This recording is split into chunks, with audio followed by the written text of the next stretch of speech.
Oh, I'm now sanding both ends. This one I haven't done yet. So the little clip for the booms is in the right place. And I just got to repeat on the other side. While I was sanding, you don't want to be holding on to the octagonal, but you want to be holding on to the actual end, because I accidentally snapped this. But I've soaked in PVA, so hopefully it will hold up. It should, but yeah, we'll see how that goes. What I've done now is the whole middle section, the octagonal section, has been lined,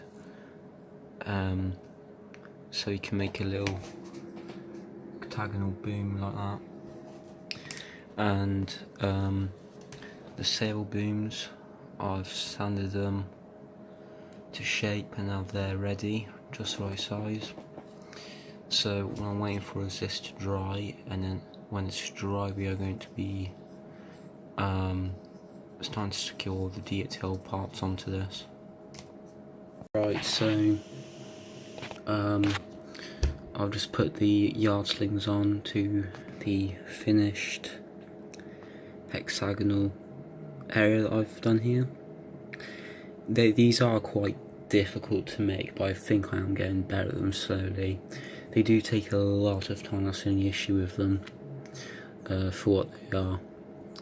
But when this middle section is done, I'm going to paint the middle section to set because there is gaps in between all these planks that I've used for the octagonal section, and the paint will just settle the dust in there so it won't come out, because if the dust does come out, it's quite hard to get out, but when it does, those cracks will be visible, so I want it looking as nice as possible, because it does look quite nice actually, as you can see. Right, after that I believe we are putting everything together. We've now put the boom holders in position, and what we are going to do next is start dressing the yard. So first thing I'm going to do is tie 8 pieces of string around it like we did earlier in the model, on the main mast, and then when that's done we'll start making foot rope supports. As you can see, I've put 3 of the supports on. They're quite difficult to make. Mine don't look very nice, but yeah. So what I'm going to do now is I'm going to secure the booms onto where they're supposed to be, and I'm going to paint the entire thing, and then we'll start putting the blocks on. So the whole thing's painted. What I'm doing is starting to put the blocks on. I'm doing a model with no sails on, to allow a nice clean look to show the rigging. So the ones that, the blocks that you need to do that are marked with a star. So I've got to do these 2, this and one on the other side, and these double blocks here. So what I'm doing is just putting them on, and then that's finished. What I'm doing now is making the fighting top for the foremast, which is exactly the same as the main mast. I'm just waiting for this to dry, and then we'll sand it and attach the cross trees, and then after that we'll start framing all around it like that, like we have previously with the 27 frames, so it's all nice and easy.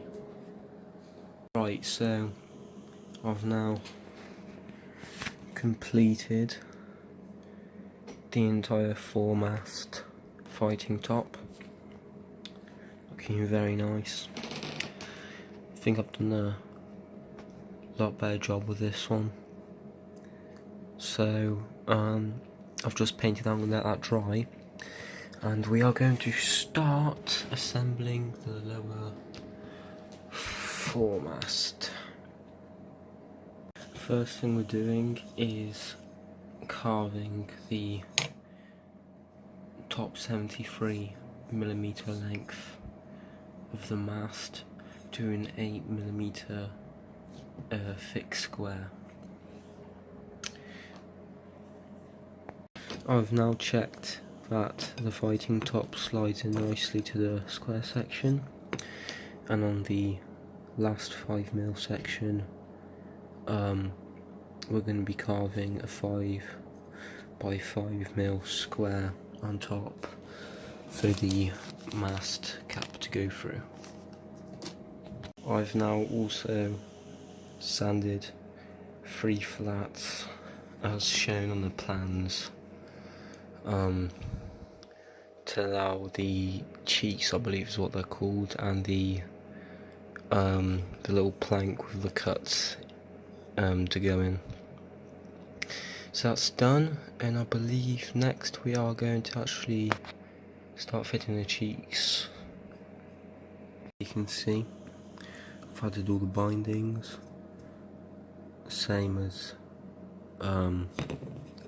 exactly the same methods as used on the main mast. I've added the supports, side cheeks, and I've also made the plank that goes like that. So I'll just stick this on, and then I believe we're going to be, I'm not sure what to do next, so I'll put that on and then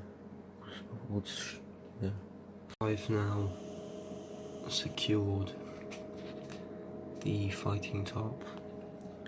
What we're going to do now is put these cleats on either side of the mast, and then we're going to put these battens in on the side here like we did on the other mast, and after that we'll start rigging, I believe.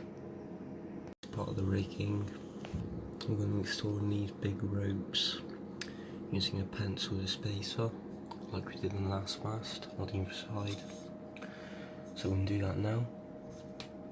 What I'm going to do now is these triple blocks here I'm going to attach on each end like this, so they dangle down under the mast like we did previously.